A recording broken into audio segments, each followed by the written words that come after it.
ನಾವು ರಾಧಾಜಿ ಬಗ್ಗೆ ಮಾತನಾಡಿದರೆ ಮತ್ತು ಕೃಷ್ಣನ ಪ್ರಸ್ತಾಪವಿಲ್ಲದಿದ್ದರೆ ಅದು ಸಾಧ್ಯವಿಲ್ಲ, ಏಕೆಂದರೆ ರಾಧಾ ಮತ್ತು ಕೃಷ್ಣ ಯಾವಾಗಲೂ ಪರಸ್ಪರ ಪೂರಕವಾಗಿದ್ದಾರೆ ಮತ್ತು ಭೌತಿಕ ಸಂತೋಷಗಳನ್ನು ಮೀರಿದ ಆಧ್ಯಾತ್ಮಿಕ ಪ್ರೀತಿಯ ಉದಾಹರಣೆಯಾಗಿದೆ ಅನಾದಿ ಕಾಲದಿಂದಲೂ. ಆದರೆ ದ್ವಾಪರಯುಗದಲ್ಲಿ ಭಗವಾನ್ ನಾರಾಯಣನು ಕೃಷ್ಣನ ರೂಪದಲ್ಲಿ ಅವತರಿಸಿದಾಗ ಜಗತ್ತಿಗೆ ಪ್ರೀತಿಯ ನಿಜವಾದ ಅರ್ಥವನ್ನು ಅರ್ಥಮಾಡಿಕೊಳ್ಳಲು ಕೃಷ್ಣನ ಒಂದು ಭಾಗವಾದ ರಾಧೆಯು ವೃಷಭನ ಮತ್ತು ಕೀರ್ತಿಯ ಸ್ಥಾನದಲ್ಲಿ ರಾಧೆಯ ರೂಪವನ್ನು ಪಡೆದಳು. ಯಮುನೆಯ ಬಳಿಯಿರುವ ರಾವಲ್ ಹಳ್ಳಿಯು ಜನನದೊಂದಿಗೆ ರಾಧೆ ಮತ್ತು ಕೃಷ್ಣನ ಪ್ರೇಮಕತೆಯು ಪ್ರಾರಂಭವಾಗುತ್ತದೆ. ಆದರೆ ರಾಧೆಯು ಕೃಷ್ಣನಿಂದ ಬೇರ್ಪಡಲು ಯಾವ ಘಟನೆಗಳು ಮತ್ತು ಸನ್ನಿವೇಶಗಳು ಸಂಭವಿಸುತ್ತವೆ ಮತ್ತು ಕೃಷ್ಣನು ತನ್ನ ಪ್ರೀತಿಯ ಕೊಳಲನ್ನು ಏಕೆ ಒಡೆಯುತ್ತಾನೆ? ಈ ವಿಡಿಯೋದಲ್ಲಿರುವ ಪ್ರಶ್ನೆಗಳಿಗೆ ಉತ್ತರಗಳು. ರಾಧೆಯು ಚಂಡಮಾರುತವಾಗಿ ಹುಟ್ಟಿ ಶ್ರೀಕೃಷ್ಣನ ಮೊದಲ ನೋಟವು ಅವಳ ಮೇಲೆ ಬಿದ್ದಾಗ ಮಾತ್ರ ಅವಳು ಎಲ್ಲವನ್ನೂ ನೋಡುತ್ತಾಳೆ ಎಂದು ಭರವಸೆ ನೀಡಿದ ನಂತರವೇ ಭೂಮಿಗೆ ಬಂದಳು ಎಂದು ಹೇಳಲಾಗುತ್ತದೆ. ಜಗತ್ತು ಇಲ್ಲದಿದ್ದರೆ ಬಾಲ್ಯದಿಂದಲೂ ಅವರಿಬ್ಬರು ಹೇಗೆ ಪರಸ್ಪರ ಸಂಬಂಧ ಹೊಂದಿದ್ದಾರೆಂದು ನೀವು ನೋಡಿದ್ದೀರಿ. ಕೃಷ್ಣನು ತನ್ನ ಲೀಲೆಗಳು ಮತ್ತು ಕೊಳಲಿನ ಮಧುರವಾದ ರಾಗದಿಂದ ಜನರನ್ನು ಆಕರ್ಷಿಸುತ್ತಾನೆ. ವಯಸ್ಸು 8. ರಾಧೆ ಮತ್ತು ಕೊಳಲು ಶ್ರೀ ಕೃಷ್ಣನ ಜೀವನದಲ್ಲಿ ಅತ್ಯಂತ ಪ್ರೀತಿ ಪಾತ್ರರಾಗಿದ್ದರು. ಅವರು ಪರಸ್ಪರ ಆಳವಾಗಿ ಸಂಪರ್ಕ ಹೊಂದಿದ್ದರು. ಶ್ರೀಕೃಷ್ಣನು ಕೊಳಲು ನುಡಿಸಿದಾಗ ರಾಧೆಯು ಅವನ ಬಳಿಗೆ ಓಡಿ ಹೋಗುತ್ತಾಳೆ ಮತ್ತು ಕೊಳಲಿನ ರಾಗದಲ್ಲಿ ತಲ್ಲೀನಳಾಗಿದ್ದಳು. ಗಂಟೆಗಳು ಇದು ಅವರ ಪ್ರೀತಿಯನ್ನು ಮತ್ತಷ್ಟು ಹೆಚ್ಚಿಸಿತು. ಅವರು ಯಮುನಾ ನದಿಯ ದಡದಲ್ಲಿ ಗಂಟೆಗಟ್ಟಲೆ ಕಾಲ ಕಳೆಯುತ್ತಿದ್ದರು. ಆದರೆ ಅವರ ಸಂತೋಷದ ಸಮಯವು ಕೆಲವೇ ವರ್ಷಗಳವರೆಗೆ ಉಳಿಯಿತು, ಏಕೆಂದರೆ ಕೃಷ್ಣನ ತಾಯಿಯ ಚಿಕ್ಕಪ್ಪ ಕಂಸನು ವೃಂದಾವನದಲ್ಲಿದ್ದಾನೆಂದು ತಿಳಿದ ತಕ್ಷಣ ಮಥುರಾದಲ್ಲಿ ಯುದ್ಧ ಮಾಡಲು ಕೃಷ್ಣನನ್ನು ಆಹ್ವಾನಿಸಿದನು. ಅದಕ್ಕಾಗಿ ಕೃಷ್ಣನು ತನ್ನ ಯಶೋದೆಯೊಂದಿಗೆ ರಾಧೆಯನ್ನು ಬಿಡಬೇಕಾಯಿತು ಮತ್ತು ಕೃಷ್ಣ ಮತ್ತು ರಾಧೆ ಇಬ್ಬರೂ ಕೃಷ್ಣನು ಎಂದಿಗೂ ವೃಂದಾವನಕ್ಕೆ ಹಿಂತಿರುಗಲು ಸಾಧ್ಯವಿಲ್ಲ ಮತ್ತು ಒಬ್ಬರನ್ನೊಬ್ಬರು ಭೇಟಿಯಾಗಲು ಸಾಧ್ಯವಾಗುವುದಿಲ್ಲ ಎಂದು ಮೊದಲೇ ತಿಳಿದಿದ್ದರು. ಬಹಳ ಸಮಯ ಆದ್ದರಿಂದ ಅವರು ಮಥುರಾಗೆ ಹೋಗಲು ನಿರ್ಧರಿಸಿದರು.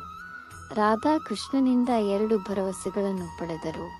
ಮೊದಲ ಭರವಸೆಯು ರಾಧೆಯ ಹೃದಯದಲ್ಲಿ ಯಾವಾಗಲೂ ನೆಲೆಸುತ್ತದೆ ಮತ್ತು ಎರಡನೆಯ ಭರವಸೆಯ ಪ್ರಕಾರ ಅವಳು ಸಾಯುವ ಮೊದಲು ಕನ್ಹನ ದರ್ಶನವನ್ನು ಮಾಡುತ್ತಾಳೆ.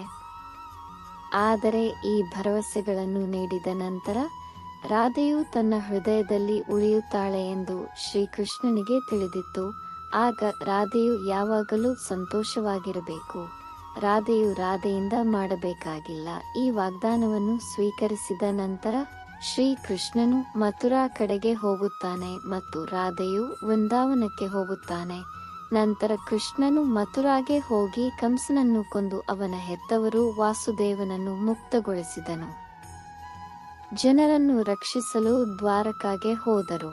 ನಂತರ ಅವರನ್ನು ದ್ವಾರಕಾಧೀಶ ಎಂದು ಕರೆಯಲಾಯಿತು ಮತ್ತು 16:108 ರಾಣಿ ರುಕ್ಮಿಣಿ ಅವರನ್ನು ವಿವಾಹವಾದರು. ತನ್ನ ಪತಿಯಲ್ಲಿ ನೆಲೆಸಿದ ಕೃಷ್ಣನ ಚಿತ್ರಣವನ್ನು ನೋಡಿದ ನಂತರವೇ ಅವಳು ಕೃಷ್ಣನನ್ನು ಮದುವೆಯಾಗಲು ತನ್ನ ಸಹೋದರ ರುಕ್ಮಿಯನ್ನು ಪ್ರೇಮ ಪತ್ರದ ಮೂಲಕ ಕರೆದು ಕೃಷ್ಣನೊಂದಿಗೆ ಓಡಿಹೋದಳು.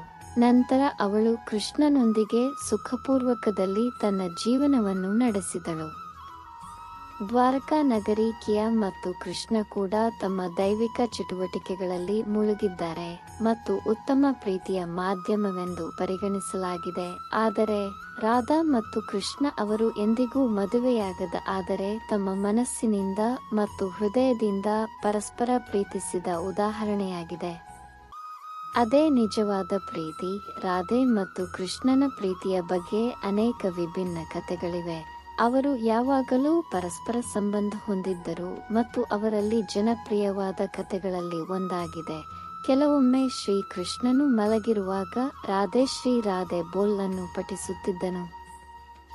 ಶ್ರೀಕೃಷ್ಣನ ರಾಣಿಯರಿಗೆ ಒಮ್ಮೆ ರುಕ್ಮಿಣಿಯು ಶ್ರೀಕೃಷ್ಣನಿಗೆ ಹೇಳಿದಳು, ಸ್ವಾಮಿ, ನಾವೆಲ್ಲರೂ ನಿನ್ನನ್ನು ಪ್ರೀತಿಸುತ್ತೇವೆ, ಆದರೆ ನೀವು ಮಲಗಿರುವಾಗಲೂ ಅವಳನ್ನು ನೆನಪಿಸಿಕೊಳ್ಳುತ್ತೀರಿ.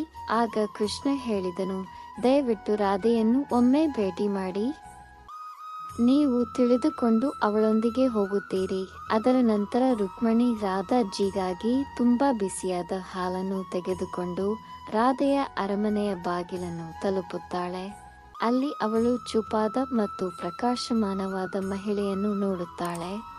ನಾನು ಅವಳನ್ನು ಕೇಳುತ್ತೇನೆ. ಆಗ ಅವಳು, ಇಲ್ಲ, ನಾನು ರಾಧಾ ಅಲ್ಲ, ನಾನು ಅವಳ ಸೇವಕಿ. ರಾಧಾ ರಾಣಿ 7 ಬಾಗಿಲುಗಳೊಳಗೆ ಸಿಗುತ್ತದೆ. ಆದ್ದರಿಂದ ರುಕ್ಮಿಣಿ ಜಿ ಅವರು ರಾಧಾರಾಣಿಯ ಕೋಣೆಯನ್ನು ತಲುಪಿದಾಗ ಎಲ್ಲ ಗೋಡೆಗಳನ್ನು ಒಂದೊಂದಾಗಿ ದಾಟುತ್ತಾರೆ. ರಾಧಾ ಹಲವು ರಾತ್ರಿಗಳಿಂದ ಕೃಷ್ಣನ ನಾಮವನ್ನು ಜಪಿಸುತ್ತಾ ನಿದ್ರಿಸುತ್ತಿದ್ದಳು ಎಂದು ರುಕ್ಮಿಣಿ ರಾಧೆಯ ಸ್ನೇಹಿತರಿಗೆ ಹೇಳುತ್ತಾಳೆ. ಆಗ ರಾಧಾ ಎಚ್ಚರಗೊಂಡು ಇಂದು ನನ್ನನ್ನು ಭೇಟಿಯಾಗಲು ಕಳುಹಿಸಿದ್ದಾಳೆ. ರುಕ್ಮಿಣಿಯು ಕೃಷ್ಣನ ಹೆಸರನ್ನು ಹೇಳುತ್ತಾ ಆಶ್ಚರ್ಯಚಕಿತಳಾಗುತ್ತಾಳೆ. ರಾಧೆಯು ಅವನ ಬಗ್ಗೆ ಕೇಳಲು ಪ್ರಾರಂಭಿಸುತ್ತಾಳೆ. ರಾಧೆಗೆ ಕೃಷ್ಣನು ಪ್ರಸಾದವನ್ನು ಕಳುಹಿಸಿದ್ದಾನೆಂದು ತಿಳಿದಾಗ ಅವಳು ಏನನ್ನು ಯೋಚಿಸದೆ ರುಕ್ಮಿಣಿ ಮತ್ತು ಅದನ್ನು ಕುಡಿಯುತ್ತಾಳೆ. ರುಕ್ಮಿಣಿ ಆಶ್ಚರ್ಯಚಕಿತರಾದರು. ನಂತರ ಅವಳು ರಾಧಾಜಿಗೆ ಮಾತುಗಳನ್ನು ಹಿಂದಿರುಗಿಸಿದಳು. ರುಕ್ಮಿಣಿ ರಾತ್ರಿಯಲ್ಲಿ ಶ್ರೀಕೃಷ್ಣನ ಪಾದಗಳನ್ನು ಒತ್ತಿದಾಗ ಅವಳು ಅವನ ಪಾದಗಳ ಬಳಿ ನಡೆಯುವುದನ್ನು ನೋಡಿ ಅವಳು ಆಶ್ಚರ್ಯಪಟ್ಟಳು. ಮೂರನೆಯದಾಗಿ, ನೀನು ಕಾಲ್ನಡಿಗೆಯಲ್ಲಿ ಎಲ್ಲಿಗೆ ಹೋದೆ ಎಂದು ಕೇಳಿದನು. ರಾಧೆಗೆ ತಪ್ಪಾಗಿ ಬಿಸಿ ಹಾಲನ್ನು ಕುಡಿಸಿದ್ದೆ, ಅದರಿಂದಲೇ ನನ್ನ ಪಾದಗಳು ಸೇರಿಕೊಂಡವು. ಅವನ ಹೃದಯ ಮತ್ತು ನನ್ನ ಪಾದಗಳು ಯಾವಾಗಲೂ ಅವನ ಹೃದಯದಲ್ಲಿ ಇರುತ್ತವೆ. ನಾನು ನಡೆಯಲು ಪ್ರಾರಂಭಿಸಿದ ನನ್ನ ಪಾದಗಳ ಮೇಲೆ ಕಮಲವಿದೆ. ಆಗ ರುಕ್ಮಿಣಿಗೆ ರಾಧೆ ಮತ್ತು ಕೃಷ್ಣನ ನಡುವಿನ ಪ್ರೀತಿಯ ಎತ್ತರವು ದೇಹಕ್ಕೆ ಅಲ್ಲ, ಆದರೆ ರಾಧೆಯ ಹೃದಯದಲ್ಲಿ ಯಾವಾಗಲೂ ಇರುವ ಆತ್ಮಕ್ಕೆ ತಿಳಿದಿದೆ. ಕೃಷ್ಣನ ಪಾದಕಮಲಗಳು. ಬ್ರಹ್ಮಾಜಿಯು ಭೂಮಿಗೆ ಬಂದು ರಾಧೆ ಮತ್ತು ಕೃಷ್ಣನನ್ನು ವೃಂದಾವನದಲ್ಲಿ ವಿವಾಹವಾದರು ಎಂಬ ಕಥೆಯಿದೆ. ಆದರೆ ರಾಧೆಯು ತನ್ನ ಜೀವನವನ್ನು ವೃಂದಾವನದಲ್ಲಿ ಭಕ್ತಿಯಿಂದ ಬದುಕಲು ಪ್ರಾರಂಭಿಸಿದಳು. ಅವಳು ಯಾದವನ ಮಗ ಅಭಿಮನ್ಯು ಅಥವಾ ಅಯಾನನ್ನು ಮದುವೆಯಾಗುತ್ತಾಳೆ ಎಂದು ಹೇಳಲಾಗುತ್ತದೆ. ಆದರೆ ಅಭಿಮನ್ಯು ರಾಧೆಯನ್ನು ಚುಂಬಿಸಿದರೆ ಅವನು ಸುಟ್ಟು ಬೂದಿಯಾಗುತ್ತಾನೆ ಎಂದು ಮಹರ್ಷಿ ದಧೀಚಿ ಶಾಪಗ್ರಸ್ತನಾಗಿರುತ್ತಾನೆ. ಹೀಗಾಗಿ ರಾಧೆಯ ಮದುವೆಯ ಪಕ್ಷಗಳು ಪ್ರೀತಿಯೊಂದಿಗೆ ಮುಕ್ತವಾಗಿ ಸಂಬಂಧಿಸಿವೆ. ರಾಧೆಯು ತನ್ನ ವೈವಾಹಿಕ ಜೀವನವನ್ನು ಬಹಳ ವರ್ಷಗಳವರೆಗೆ ಪೂರ್ಣಗೊಳಿಸಿದ ನಂತರ ಅವಳು ದ್ವಾರಕಾದಲ್ಲಿ ನನ್ನ ಬಳಿಗೆ ಬರುತ್ತಾಳೆ ಮತ್ತು ಕೃಷ್ಣನನ್ನು ಹೊರತುಪಡಿಸಿ ಯಾರೂ ಒಬ್ಬರನ್ನೊಬ್ಬರು ಗುರುತಿಸುವುದಿಲ್ಲ. ದ್ವಾರಕೆಯಲ್ಲಿ ರಾಧೆ.